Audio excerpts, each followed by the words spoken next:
Hi, I'm Michaela. I'm an author, public speaker, radio and podcast host, and a student. I've lived a story that taught me how to be real, how to lean on my faith, and how to maintain everything. Now I'm getting ready to tell you a story of how I balance all the titles while I try to remain true to myself. And this is something I want to share with you.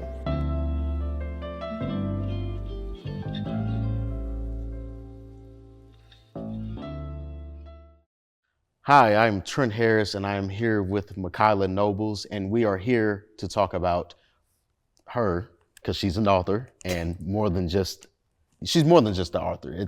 She goes beyond titles, and we are here to talk about your new book that you just came out with. So, my first question for you is, what inspired you to write this book?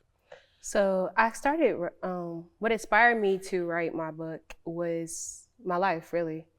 You know, I started my book journey writing it as a journalist first, but I didn't really pay attention to it. Like I would go to it, stop to it, but I actually became an author 2023, and I actually submitted it for a pitch competition, got to the competition, read like just a little bit of what I already had there, and ended up winning the competition. So with that being like the Kickstarter and getting things rolling, now it's going to get published. So what honestly like just kept me inspired to keep writing it was like knowing that the power that my story had that could help somebody else who's either going through what I've went through or trying to figure out how to heal from what I've went through, similarities. So that's what inspired me to keep going. Okay, so what was your process of writing your book? Like, did it, what was the timeline on that? Like, did it take months or did it take, a little bit of time to, fully get everything together? Yeah, so honestly, I did it within 6 months, maybe six months. Yeah, I was published within 6 months. I already had some material already written because I started it as a journal. And like I said, when it got to the point where I started like talking about it and writing out like what I went through, tears started coming. So I'll put it down and then pick it back up when I decided to. But when I actually started like writing it for it to get published, the timeline, the process was like, going through experiencing writer's block and having to remember a lot of stuff that you bury in the back of your brain. I buried in the back of my brain to block it all out. Now just trying to have to open up those doors, open those wounds to feel what I felt in that moment, but now, if that makes sense. So I had to go back there to feel what I felt there to write out that chapter or whatever I was going to be talking about. So that was the process. And then going to a moment where it's like, man, I can't think of nothing else. I'm just stuck at this one place, trying to navigate through that. Whether that be me going to the gym or like listening to music that I listened from during that time to help me get past the block. So that way I'm like, okay, I still got to push through and get this other chapter written because I've already gotten majority of them written.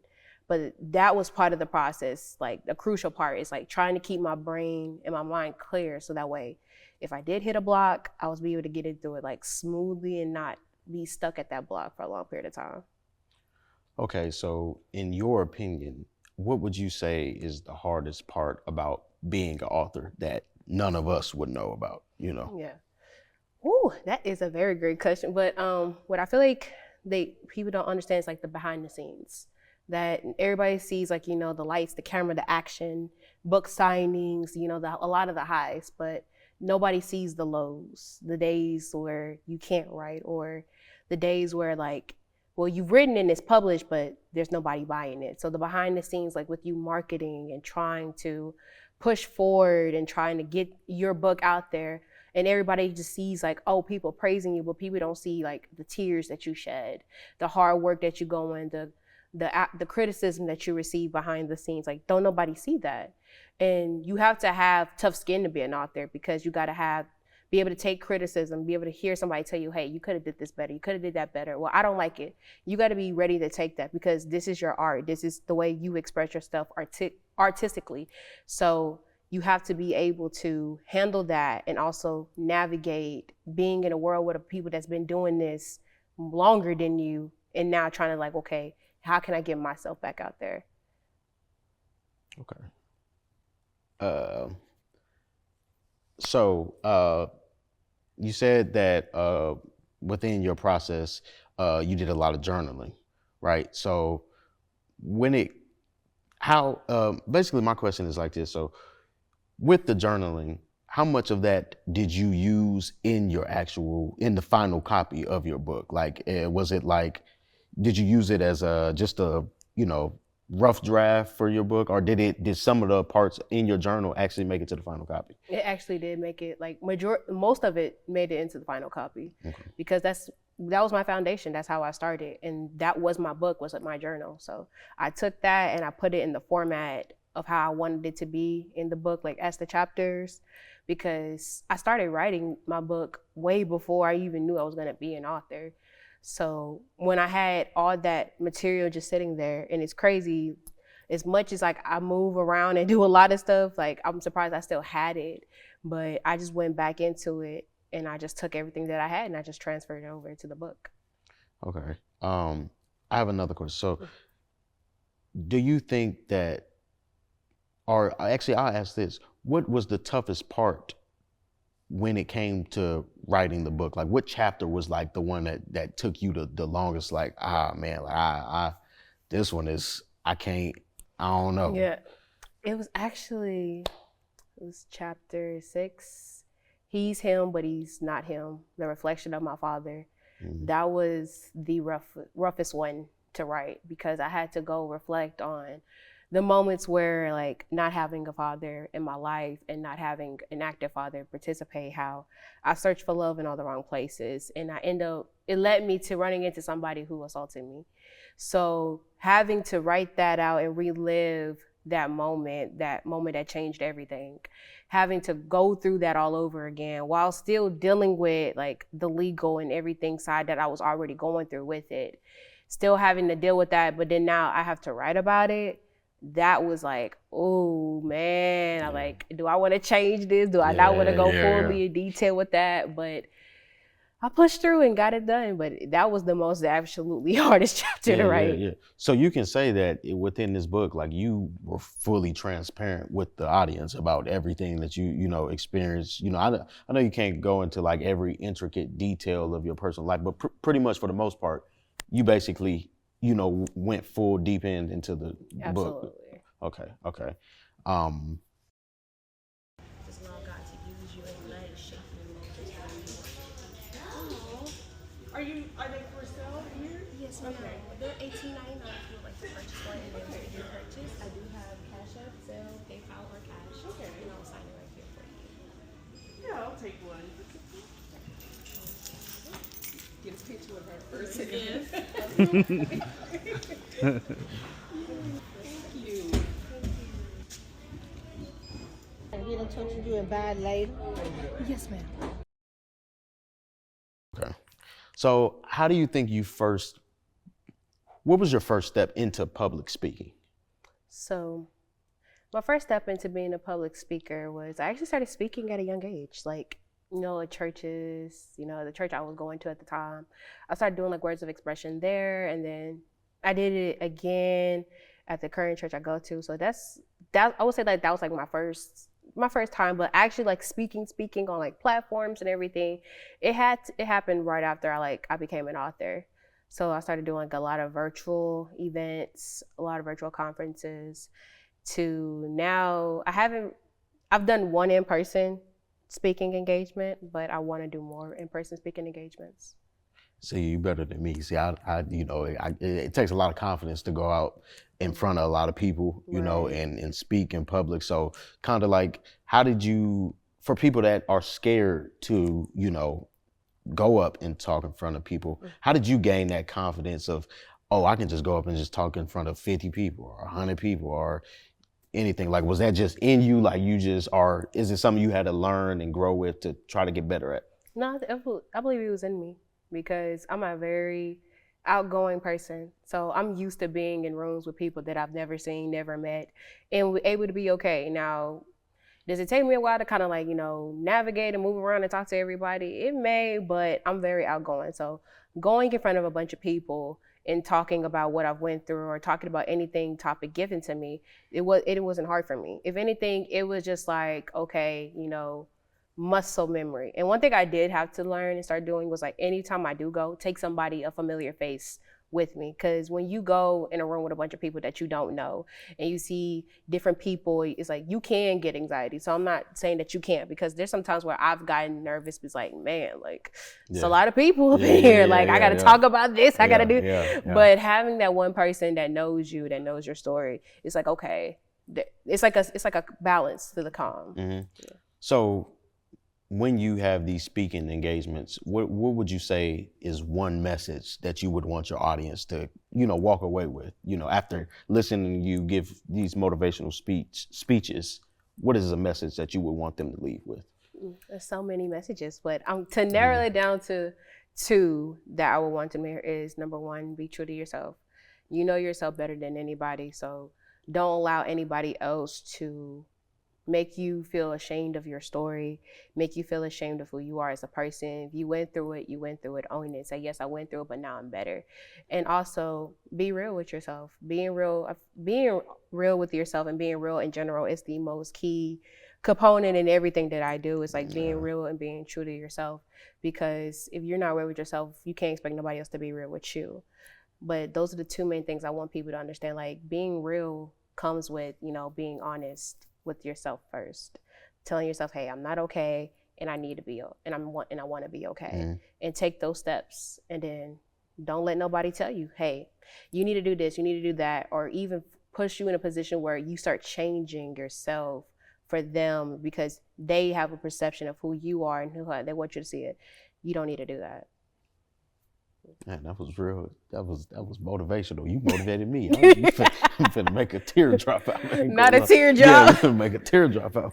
Not a teardrop. We might have to cut this because I'm getting really emotional. Okay. So just. You say when you went to therapy that you wrote a letter. You wrote letters, right? One to yourself, and you said that you kind of hesitated on the letter that you wrote to yourself because you were scared of what that letter was going to hold. But the letter that you wrote to your father, and I don't care, I'm not going to ruin the book for everybody, but did you actually deliver it to him? Or did you ever get the letter? Or was that for you to write to express how you felt? One thing I learned, I burned it actually. Oh, okay. I burned it. And the reason why I burned it is because understanding is another thing when you get to a point of the healing and forgiving others. Forgiveness is a big part. Forgiveness is not for the other person, it's for you. You're releasing the power that they have over you. You're taking that back by letting them go. Because at the end of the day, my dad would never apologize to me. Even to this day, I fell into drinking, I fell into drugs, I fell into partying. Because again, trying to fill a void that only God can fill. And I was in so much pain from a child that I didn't know how to heal. I didn't know how to talk about it. Because therapy is, even in the Black community, therapy is not something that you talk about. Therapy is not something that is an option for us. So growing up, it wasn't given to me as a real option to heal. The transition, okay, so how did you get into radio and podcasting and that whole world? Like, how did you get into that? Ooh, I actually started a podcast 2022. So I actually used to do YouTube as a young, teenager. Yeah. We all watched those little influencers. Back in the day, everybody was on. Everybody wanted to be a YouTuber. I'm trying to tell you. Everybody was on that, yeah. Everybody wanted to be YouTubers, and I thought that too. I wanted to be like the ones that I saw, like, I'm gonna just name some that, like Chris and Queen. I mean, not no couples, but Chris and Queen, Neek and King, the Taylor girls, stuff like that. Like, you see the influencers and you watch them so much to where he's like, oh, I want to be like that. I want to be an influencer and everything. So that's kind of what started me, but I wasn't doing it for the right reasons, because I'm like, okay, if I'm just doing this for fame, like some of these people, not just like the ones I mentioned, but there's some other YouTubers that I watch that really was about like, making a positive change, like the Royalty family. They were really about making a positive change in their lives. And so I'm like, if I'm just doing this for fame and fortune, I'm just like, then that's not the right reason to do YouTube. I mean, yes, the money, of course, but like you gotta like have some type of form of real like authenticity when doing YouTube. So I stopped doing it because I wasn't doing it for the right reasons. And then literally 2022, I had been praying and I was asking God, so listen, I need something, I need to do something. and he gave me my podcast. I said, well, if you give me this another chance to do it, like I'll take it and I'll run with it.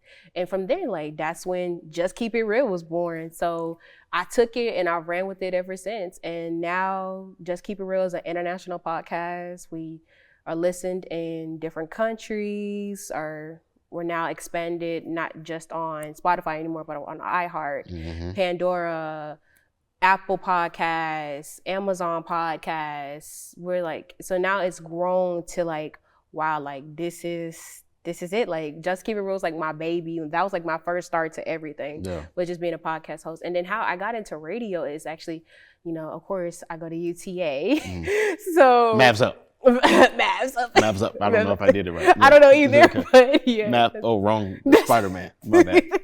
Sorry. But yeah, so I go to UTA and I actually, because I've been doing podcasting, it was my goal actually. I said, I want to be on the radio, and then radio, I want to transition into having like my own like live TV show. Kind of like, like Jennifer Hudson has it, like, Like Oprah. Oh, not like Oprah. Oh, sorry. No shade to Oprah, Well, but Oprah, not like Oprah. Well, Oprah, we know some things. You know what I mean? I love you, Oprah, but we do. But yeah, so but I definitely wanted to have like my live show, and I was like, radio was like the next notch on my belt. So I actually I didn't know UTA had a radio station until like I looked it up and I found out we had a radio station. So I came in one day and I got a little like small tour of the radio station, and I found out, you could become on staff after you take the class. So I took the class last semester, did it. I worked the radio shift, and then throughout that class, I just knew like radio was it for me. Like that's something I know hands down I'm gonna do. So after I did the class, I worked that one radio shift throughout the entire semester. Then I apply.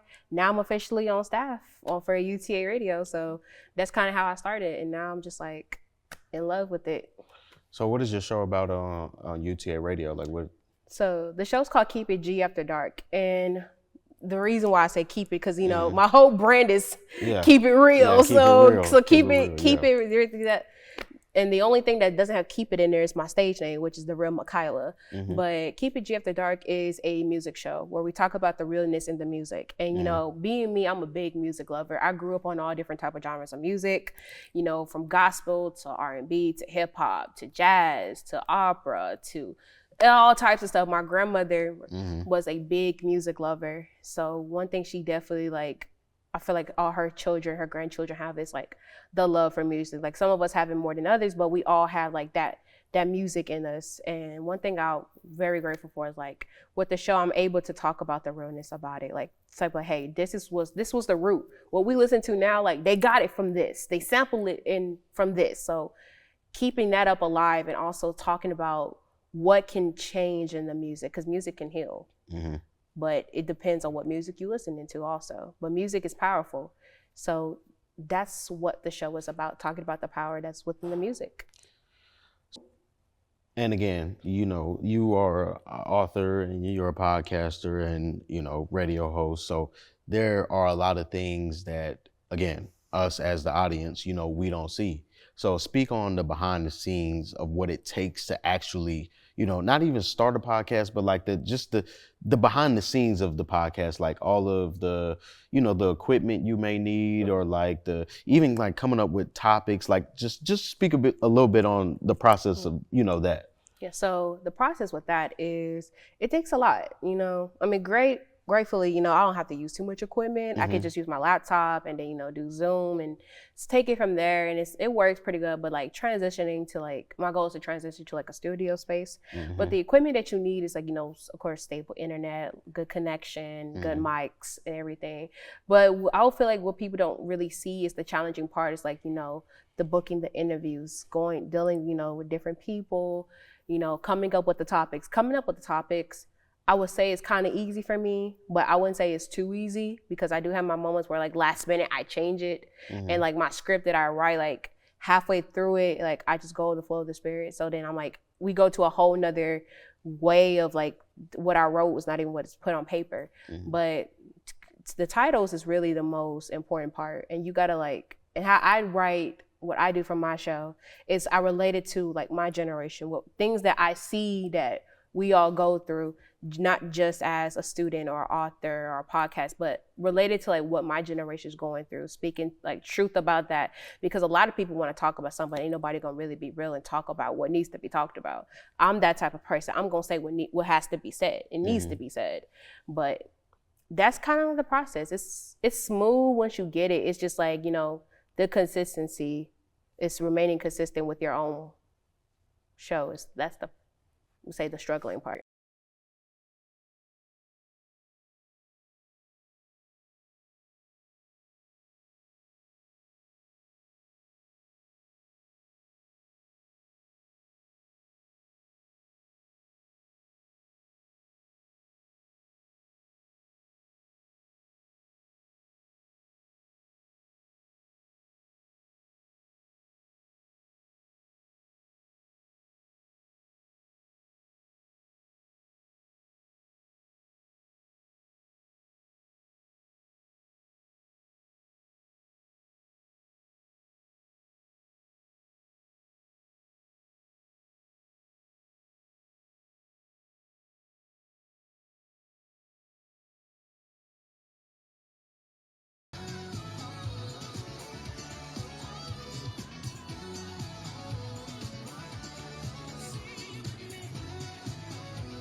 That was Marvin Said Again with You and Me together. Anthony Brown giving us I Got That, and Timberland letting us feel Say Oh.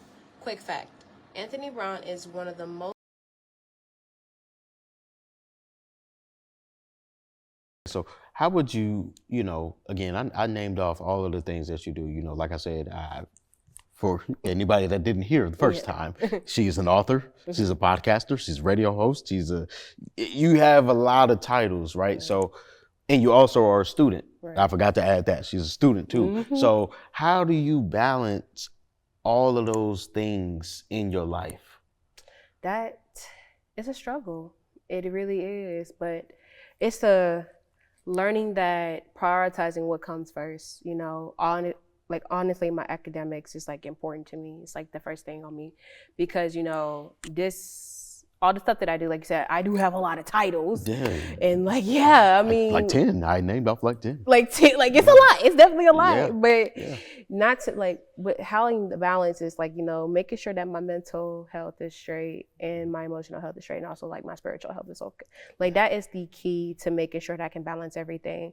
Right now it's like, it is a struggle trying to balance everything because you have each title I wear has a commitment that I have to be able to do. It takes a commitment to be a podcast host. And, it's just me. I don't have a team just yet. Yeah, just yet. Just yet. Applications are open. Listen, I'm open. Yeah, yes. You will be paid. Listen. Yeah. So it's just me. So I have to be dedicated to producing, to editing, to, promoting. And I have to be dedicated to that, being a radio host, I have to be committed to, planning my shows, getting the music ready, making sure that, I have what I need in order. And then also not just be off the mic, but be present, with the team, with the staff, being at events, doing my part. I have to be committed to that. Being an author, still remaining committed to what I've already done. So pushing through with that, making sure I'm still working on not just my book, but new material as well. So writing through that and trying to still keep what's already done up, but also try to work and birth something new. Then also lastly, but keeping up with all that, then my public speaking, reaching out to different people, trying to pretty much like promote myself out there, say, hey, this is like a package that I'm offering, this is that, the other. So trying to balance all that and keep that up is just like making sure like those three components is okay. And and being okay with walking away from something that I can't fully commit to. Some things, like some titles I say, even though I know I still have the title, it's like I can't fully commit to it because this also has to be committed to. And not to mention like my academics, I gotta be committed to making sure I do the work, I'm there in class, and I'm present. So I have to make sure that I can commit and fully give the titles the requirement that it needs. Okay. So what would you say you struggle with the most when it comes to being a student? Honestly, the struggles to being a student is like wanting to do more but can't. Like the expectations you set on yourself. And you know, it's not that you can't do it, but you know, like realistically, when you look at the pros and the cons, it just wouldn't make sense to do it. So I feel like, that's what I struggle with as a student. I mean, my study habits, they've gotten better, but I feel like all students struggle with studying because you really go in the mindset, oh, I'm going to study, I'm going to do this. And then literally, you're on TikTok. You're on TikTok, you in the bed, Hey, eating Cheez-Its, you know what I'm saying? saying? Just over there chilling. Let me see what this new Netflix show's talking about. What you call? Just call my phone. What's up with it? You want to go out tonight? Yeah, I'm finna go. Where we finna go? Let's go at it. But yeah, that's I feel like that's what that's what I feel like my most struggle. I definitely struggle with that real bad, guys. I need help. Literally. Yes. Especially in your final semester. Oh man! Oh my God! Yeah. Okay, so how do you like? Actually, so what really keeps you motivated, like the most? Like, what's pushing you to keep going? Because, like, with all of those things that you have named, I know, and this is just from personal experience, that sometimes you can get discouraged, and you can kind of feel like I'm putting so much on my plate, like I don't want to, because and I'm pretty sure you had those days of like, I don't want to do this no more, like I don't want to do this, I don't want to do this, but like, what's that thing that's keeping you pushing, like keeping you motivated? It's like, I gotta get here because, Yeah. Honestly, the motivation part, that's kind of hard right now because, dealing with like the season that I'm in and what I'm going through now, it's like that motivation piece is like, I don't have it right now. So I could say like prior, before the season, what kept me motivated was like the end goal I had, the goals, the why I did it was because seeing somebody be able to tell you, hey, I read your book and it touched me, it helped me. That became my reasoning why I'm like, I'm doing this because there's a greater good in it. And I want somebody to know that you're not alone, that you can do it, that you can keep going, that you can keep pushing forward. That became my why. And my why gave me courage throughout those rough days. Like you said, I don't want to do this no more, especially when in your mind you have an idea of success you want to see. Oh, well, I should be further along by now. Like I've been doing I've been doing my show for like a little over 2 years, and like just earlier this year it just became international, and I've been doing podcasting. So my book was nominated like only within like 8 months or something, like after it was already published. So success that I thought I wanted to see wasn't happening. So, I was like, well, maybe I shouldn't be doing this. But when you get those compliments and those real people that you've never met, even like at some book signings I've done, like telling them about my story, and they say, hey, I've went through that. And it's beautiful to see that you are able to write about it. That was like my focus and my why. And that honestly kept me going up until now. And I'm just like, how can I get back to that, get back to the motivation to do it? And trying to find that motivation to get back into it is like the struggling part right now. So, and we don't got to get too deep into it, but so do you have an idea of like, because I know like, okay, I'll just say, for example, with me, like if I'm down and I'm not feeling the motivation, it's that I can never be down for too long. Because if I stay down too long, I ain't gonna get back up. You're right. You know what I'm saying? So what is that thing that, and I don't know if this is asking the question again, but like, since you are in this season and you explain like you don't feel motivated, so do you have an idea of like, all right, like TikTok, like, okay, I gotta like, okay, I can only, like what is that thing that, or the idea, do you have an idea of how you're going to get back to that motivation right now? Or if you don't have an answer, then that's cool too. Like what would you say to that? Yeah, so I definitely feel like, I have a tick moment because I'm just like, I can't stay where I'm at. I got to get up from here, like, and like I got to push forward and, not to get too deep into it, but like I just like, I just lost somebody in my family, very important to me. So it's like I gotta, using that as like, this person wouldn't want me to be sad. This person wouldn't want me to, give up on my dreams, something that they knew I loved doing, have a passion to do, still have a passion to do. So just pushing forward and trying to like get through that. I'm just like, listen, you can't stay here, because like you said, if you stay here too long, you're not gonna get back up. And like right now, it's just like I'm here, and I'm just like, man, I gotta get up. Like I gotta like climb up somewhere, and it's just like, man, how can I get back up from here? And it's just like, but looking at those moments, looking at the important moments, like, you know, we're trying to return to why I started doing what I do in the first place. Trying to navigate and go back to like, well, this is why I started, and this is why I have to continue. Because if I stop doing my podcast, if I stop being an author, if I stop doing public speaking, then who's gonna tell my story? Can't nobody tell it but you. Exactly. But you. So it's not gonna get done if I don't do it. But just also giving myself time to get through what I'm going through, because it takes time. So, but also let everybody know, it's like, well, you know, time doesn't wait for anybody. So while, yes, you're giving yourself time, but also remember that, you know, the world is changing, the media, especially the media industry, is changing as well. So seeing those changes and seeing how things are navigating, like you got to jump back in there. Because if you don't jump back in there, then by the time you do want to come back, 50 million things done changed, and now you got to try to like, okay, now I got to learn this, and then now I try to come back in. But the motivation I want to definitely get back to, there's definitely a time crunch, because I know it was like a circle answer, but I definitely, you know, just trying to push through and then get back to it. And then kind of remembering, like, you know, like you in this position for a reason. Like, you know, I think God puts us in these situations, and if you know, if you're a firm believer, I'm a firm believer, and like he gives his toughest battles to his, you know, toughest shoulders, strongest shoulders. You Absolutely. know what I'm saying? So like, you know, you going through, you know, whatever you're going through in your life, that's happening for, like, it's a bigger plan to, you know what I'm saying? Yeah, it's like, a reason behind it. It's a reason behind, like, you know what I'm saying? Like, eventually you will reap the fruits of your labor, you know what I'm saying? Off of all of this. So, you know, I think if, you know, you look at it in that aspect, then, you know, I think everything will be okay. Okay, so what are you focused on right now in this season of your life? Yeah, healing, really.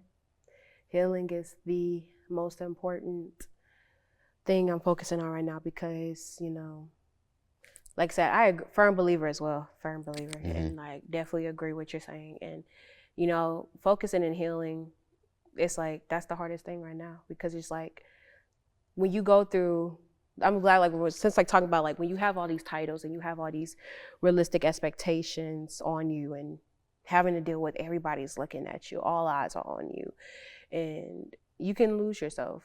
You can lose sight of, you know, the realness of why you do what you do, and carrying certain titles, because sometimes you got to adapt to, well, I don't, but there's been times where I've been in situations where people want me to adapt to what they're doing, and I'm just like, I don't know. I don't know about that. I don't know about y'all. I don't know about you.